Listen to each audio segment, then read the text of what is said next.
Hello everybody and welcome back to the channel, and if you're here for the very first time, it's a pleasure to meet you.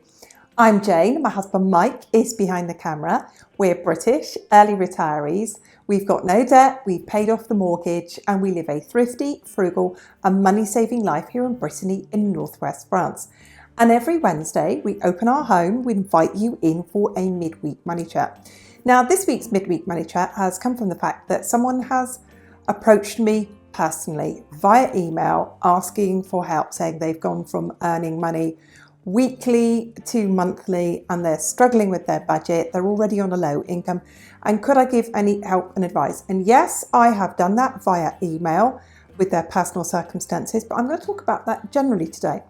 And the thing that the person in question is struggling with is the food budget, and getting the food budget right and having enough food to get them from one end of the month. So it's kind of feast or famine, and you know, at the end of the month it's beans on toast 5 days in a row, and it's difficult for them. So what I want to share with you today are ways and means of building a food supply or going out and getting a food supply at the beginning of the month to see you through the entire month.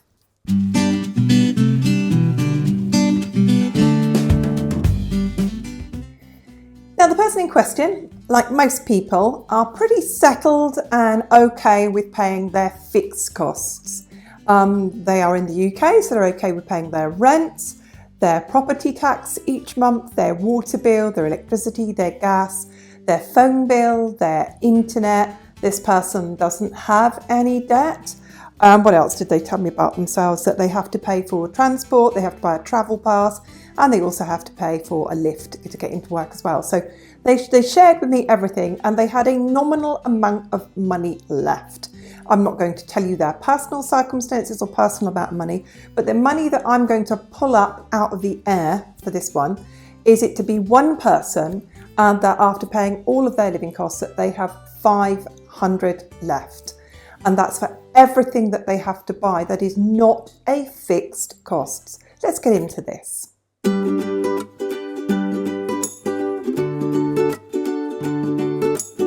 Now, budgeting for food is easy if you comply, or if you fit into all the ifs. If you can cook, if you've got time, if you've got a kitchen, if you've got all the equipment in the kitchen, if you've got a freezer, if you've got the money to run a freezer. I'm going to go through all the other things if you want to cook, if you like cooking. This person in question works miles away from home. They don't get paid until they get there.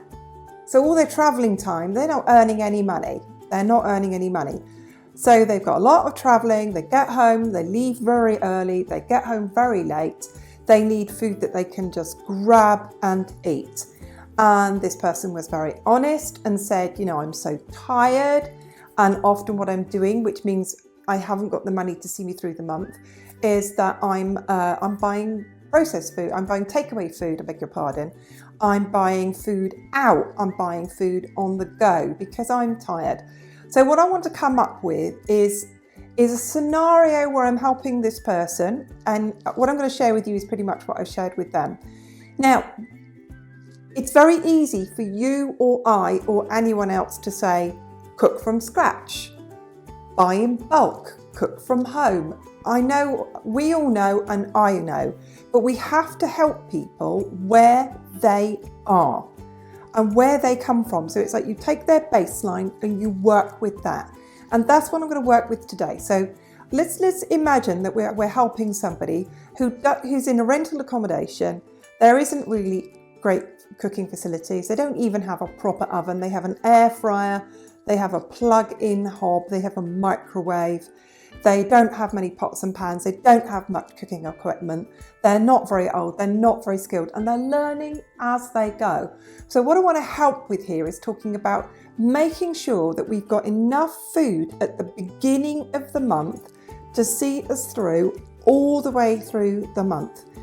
And I know the options that I'm going to talk about here because the person that I'm helping with, and maybe you could be that person too, is on a super low income. They haven't got much money. They're trying to save money. and they just need to be better with their food budget. Now, some of the things I'm going to talk about today, I personally would only suggest a worst case scenario. Some of the things I'm going to suggest today are you might not agree with, but I have eaten food like this. I know Mike has eaten food like this, and we both, because we've talked through this idea today, and we both feel it's perfectly adequate. It's not perfect, but it's perfectly adequate. So I know many of you will be saying, but you could do this and you could do that.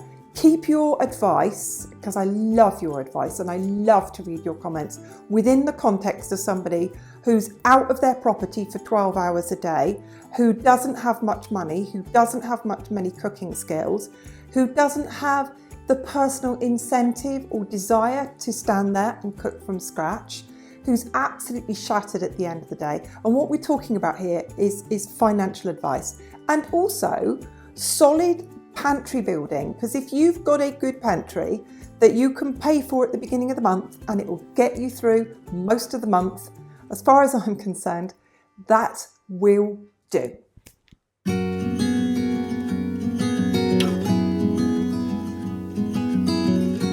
I want to talk about Payday now, and I want to talk about the most important things that we do on Payday. Now, this person has no arrears in their bills whatsoever. Everything goes out automatically on time. The day they get paid, the very next day, all the bills are paid. Fabulous. It's the money that's left that kind of evaporates into the ether. And this is one thing I want to suggest to anybody, is take that, and we've made up, because I'm not talking about this person's personal finances, we've made up a nominal amount of money. This is the money that people have got to eat with, buy clothes, save with, the whole lot. And the nominal amount of money I've just pulled out of the air is 500. And I'm going to say £500 because the person who's contacted me is British. So £500. The first thing that we need to do to make sure that we get through the end of the month with money is that we take 1/5 of that, £100, and we put it somewhere. Now, if you are absolutely useless with money and you think, well, I'll just spend it, give it to a trusted friend. Put it in a secure bank, just leave it in the bank. Go down to your bank or get online with your bank and work out a savings account. And it goes there. It goes there. Now is the time we're going to start building that emergency fund. We never want to be in the position again when we get to the end of the month, worrying about, have I got enough money for food? We never want to be in that position again. I heard it said that we can make a mistake once, we can make a mistake twice. I'll, give ourselves some grace. We can make the mistake 3 times. But when we do it 4 times, 5 times, 6 times, 7 times, it's a choice. So we don't want to choose to do that again. So the nominal amount of money, we're going to take 1/5 of it, and we are going to put that away because we're going to start to build an emergency fund.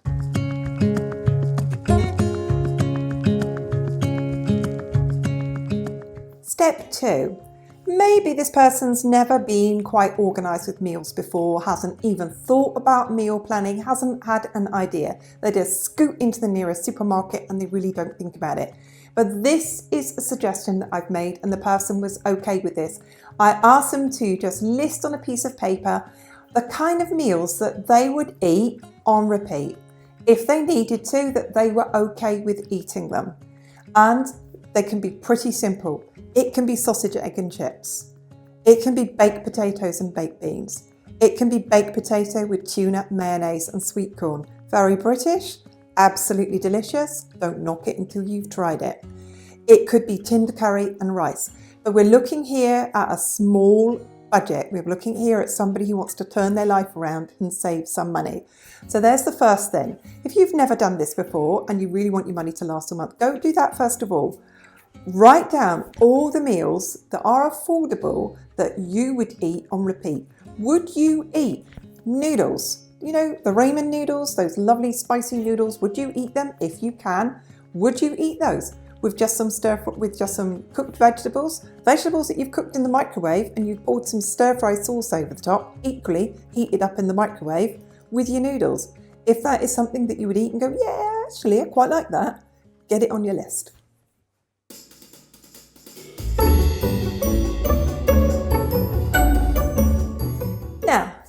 next thing that I want you to do, because there's 400 left, I want you to take a quarter of that budget, and that I want you to make your initial food budget. It seems for some people very little money. It will seem like to some people a lot of money. But I can promise you, with one person in the UK who doesn't have any cooking skills, who's used to eating out, who's used to takeaways, that is like £25 a week. That's like one takeaway. That's not much money at all. And it's going to be a shock to them, and it could be a shock to anybody doing this. But I want you to take that quarter of that money. And what I want you to do with it is I want you to make a list of all the things that you could and would eat that would make a meal. And I've got a big list here, and I've got some examples that I have suggested to them. And I came up with a shopping list with them as well. We backwards and forwards chatted with each other. I used Tesco.com, which is not at all the cheapest supermarket, but it's one that's I could access online. So I told them to go and look at those things that they needed to buy, and you could do that too. Now, not suggesting for 1 minute that this, I've already been through this stuff, that this is perfect, but it is perfectly adequate. So we came up with a whole list of things that could be bought in bulk for that meals. So we came up with it, and here is the list that they came up with to see them through the month. There's only one person, and there's plenty in these packets. Frozen burgers. Frozen burgers don't take up much room in the freezer. They're 100% beef. There's nothing wrong with them. Baking potatoes. Good big baking potatoes. Some supermarkets, especially in the UK, sell them individually at about 25p each. They're very big. Baking potatoes. Tins of baked beans. Tins of tuna. Tins of tuna are really affordable in some countries. They're very affordable in the UK, and I saw them online there at 50p a tin. And then things like frozen chips. Don't knock it. You can say, well, go and buy a bag of potatoes. They might not last the whole month. They might go off. You can always eat chips. This person's got an air fryer, and I found chips online, that's fries, for 1.5 kilos for £1.50. You can fit 2 bags of those in your freezers to keep you going for the month. Buy them. The next things were frozen sausages. Frozen sausages. Now, around the world, that might be tins or jars of hot dog sausages. Any sausages, they don't take up much room in the freezer. They're very reasonably priced. And like I said, they're not perfect, but they are perfectly adequate. They're a good basis of the meal. You can take them out the skins, roll in the balls, and make meatballs with them. Absolutely fantastic. The next one I suggested to them was to get cooking bacon. Now, the cooking bacon comes in half kilo bags. I suggested that they literally cut the half kilo bags with a knife into 4, and then wrap them in foil, wrap them in cling wrap, or wrap them in a plastic bag and put them in there. And I said, it's bits of bacon, stick them in your air fryer. You can have them with eggs and bacon for breakfast, or you can have them in a sandwich. The next one was look for meals in tins. Really important to have meals in tins. You can get chili in a tin, you can get bolognese in a tin, you can get mince and onions that makes the base of a cottage pie in a tin, curry in a tin, stir fry in a tin. So you're not taking up room in the freezer. Freezers in the UK are not very big. They're usually just 3 drawers at the bottom of a fridge freezer. Not very big at all. The next one was to look for hot dog buns and burger buns. They are often longer life than regular bread.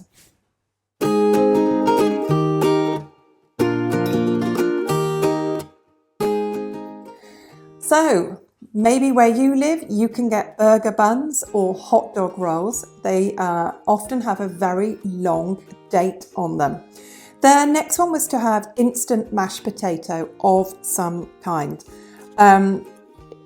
It's available, I think it's available in just about every country. It's got an extremely long shelf life, and all you have to do with it is add some butter if you want and some boiling water, and add it to something else, and it forms a good part of the carbohydrates in the meal. The next one was mayonnaise. Mayonnaise in the fridge will last literally all month. It's a great thing to add into sandwiches to take to work. It's a great thing to add to tuna, to put in a baked potato. The next one, which is very British, is something we call squash. It's a cordial that you mix with water. It's usually 1 part cordial to 10 parts water. It's usually sugar-free, and it's a drink that lots of British people drink. Mike and I love it. We bring it back from the UK. The next one, it is slightly more than fresh milk, but it is a good thing to have to get you through the month, is long life milk. And when I went online and looked at it, there were 6 litres of long life milk for $6.20. So not too bad there. The next one is loaves of bread. Now, loaves of bread is a difficult one. You can choose to buy that every single week, or if you've got a big enough freezer, this person didn't have a big enough freezer, you can have that to put, just enough. So if you have 1 in the freezer, 1 in the fridge, and 1 in the bread bin, it will keep you going for the 3 weeks. So it'll kind of get you through the first part of time. The next one is cheese, blocks of cheese. Again, it will just keep in the fridge all month, but you can literally cut the big blocks up into 4, wrap it and put it in each one in a bag and stick it in the freezer. But it will usually last all month. The next one is tinned potatoes. Tinned potatoes are incredibly versatile. Toss them, spray them with a little oil, brush them with a little oil, put them in the air fryer. It becomes like a roast dinner. That and a tin of stewed beef, like casserole beef in a can, and some roasted potatoes and some mixed frozen veg that you've cooked in the microwave. That is very much something that can become a really nice, tasty meal.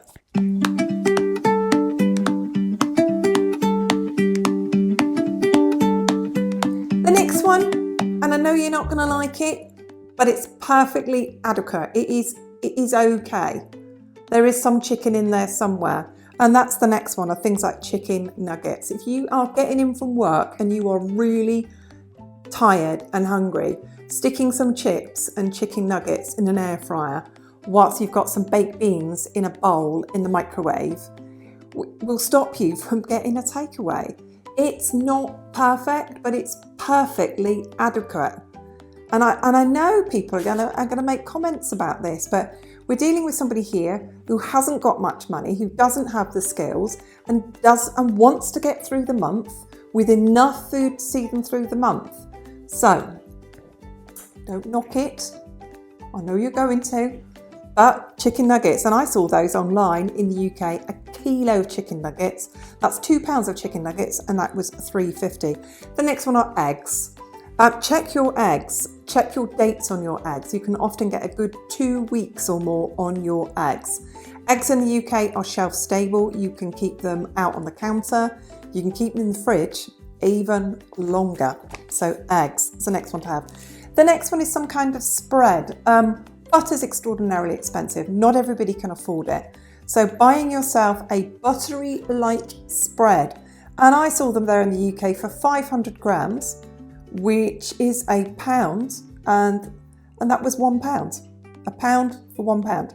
So the next one are things like sauces, stir-fry sauces, curry sauces, any of those things to add on top of your vegetables, or have with your chips, or have with your chicken nuggets, or have with your sausages, or have with your burgers.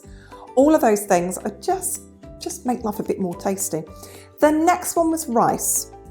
Okay, hear me out on this one. If you go to shops like Lidl or Aldi, you can buy the 2 portion pouches for 45p. Yes, it would be better if this person was buying rice and cooking their rice and doing all of those things.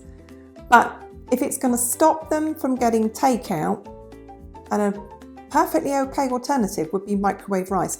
Check the dates on those. Sometimes they can last for months and months and months. The next one, which is a really, really good one to have in your freezer, are mixed frozen veg. So it's peas, it's carrots, it's various vegetables. I don't know quite what's in there. It's usually sweet corn, it's usually swede or turnip, and other things in there are mixed frozen veg. So versatile for adding those to things like sausage casserole or a vegetable curry, or stirring it in with rice to have some kind of a stir fry, adding egg in there. So there's just some examples of things that, and I did work out with just that list there that this one person could easily get through the month. It wouldn't be fantastic, but actually looking here at about £60, I think £60 of food there. So let's talk about what they would do with the other 40.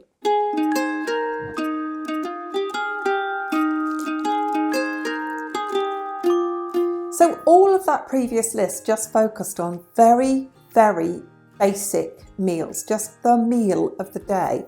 But there's 2 more meals, aren't there?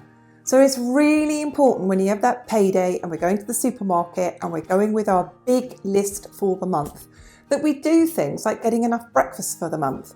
Do we eat cereals? Yes, this person did eat cereals. So they knew how a box of cereals would last them a week. So they knew that they were going to buy 4 boxes of cereals to last them for the month. And they weren't then going to worry about breakfast. And then, do you take a lunch to work with you every day? No, but they knew they should. So that's why they need to think of the things that they're going to put into their lunchbox. So whether at this stage, they're going to buy some fresh stuff to go in there. That could be some tomatoes, that could be some cucumber. Those tend to last at least a week. So you can cut those up and add those into sandwiches. Things like packets of ham. They're really expensive here in France. I know they are in some countries, but they're not too expensive in the UK if you buy the supermarket's own brand. So we did talk through, and it is important to talk through, what you're going to have for breakfast. So if you're a cereal eater and that's what you like, go for it. And I know what you're thinking. It's not perfect, but it is perfectly adequate. It is perfectly adequate to take some sandwiches to work every day. It is perfectly adequate to take your own flask of coffee every day into work with you. It's perfectly adequate. It's not perfect, but it is perfectly adequate.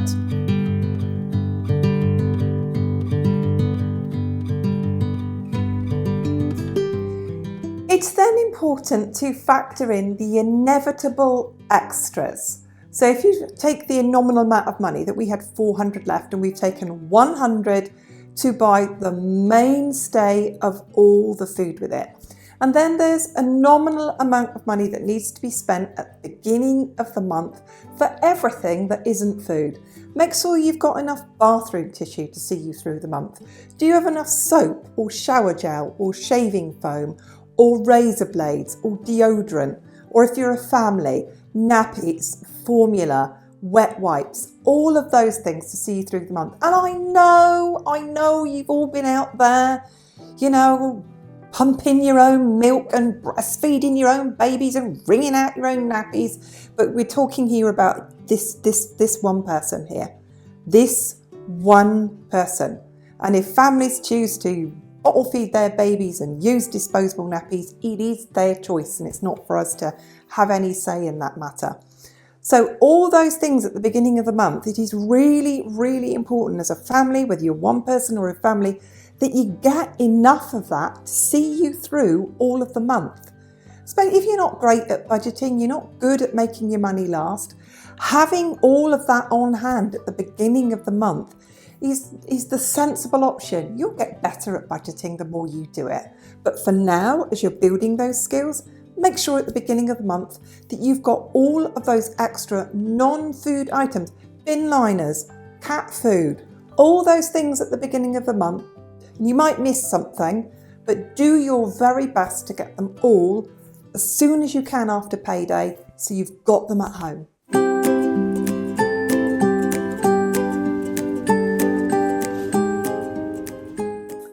Now, let's talk about setting a budget for the extra bits that are fresh for each week that you maybe can't store, or you would want to have fresh, or you'd prefer to have fresh.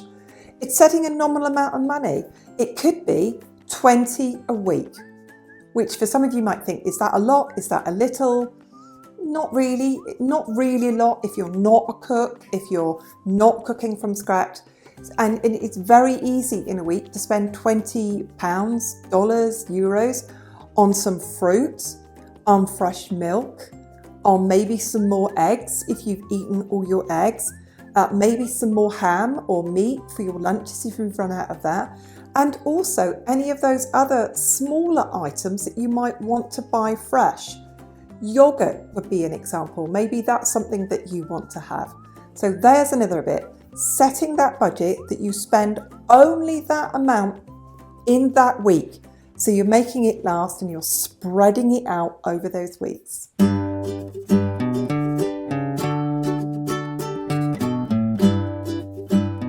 So let's summarize now with some rules for spending. It's really, really, really important in week number 1 to buy as much of the food that you possibly can to see you through the entire month. And it's really important as soon as you get paid to buy all those non-food items that you need, from cleaning products, cat food, any of those items, equally to see you through the month. But thirdly, it's important to set your own spending boundaries. Now, the person who I've been in discussion with, who likes to buy takeaways and does tend to spend all their money kind of in a feast or famine, I've said a really good way to start with this is in your very first week. I don't want you to buy a bubble tea. I don't want you to buy a coffee. I don't want you to buy a burger. I don't want you to buy you a stick of chewing gum. I don't want you to buy any of that in your first 7 days. And after that 7 days, you then will see how much money you've got left after you've bought all your food and everything you've needed, and how much you've decided you need to spend each week on fresh food. So this person thought that they could get away with another 10. So they actually felt that it was reasonable for them to spend somewhere in the region of, let's say, I'm making up these figures here because I don't want to talk about their specifics. And like I said, this is a person who can't cook. And I know there are people out there who can feed themselves entirely for less than £60 a month for everything. They're just performing miracles, but this person doesn't have those skills. So we've talked about the big shop, and then we've talked about the subsequent budget that you're going to set each of those. And then we talked about how much you're left with and how much you need to have to spend each week. So each week, it doesn't matter where you go or what you do, you cannot spend more than a nominal amount of money per week. And that means, and you know that, don't you? And we discussed that. You're spending it all in the beginning and you haven't got it to last through the month. So there you go. I hope you found that video interesting today. I know it's kind of like I'm talking to one person today, but it could be anyone listening who finds this helpful. Get the big shop done at the beginning of the month. Mike and I still do that now. We do a big shop at the beginning of the month. We get all our meat, we get all our fish, we get all our tinned goods, all our dried goods. And then we do a little shop 2 weeks later to top up our fresh goods. So I hope that was helpful. Like I said at the beginning of the video, it's not about being perfect, and the person in question doesn't have very much money at all, but it's about being perfectly adequate. And that is my message to all of you today.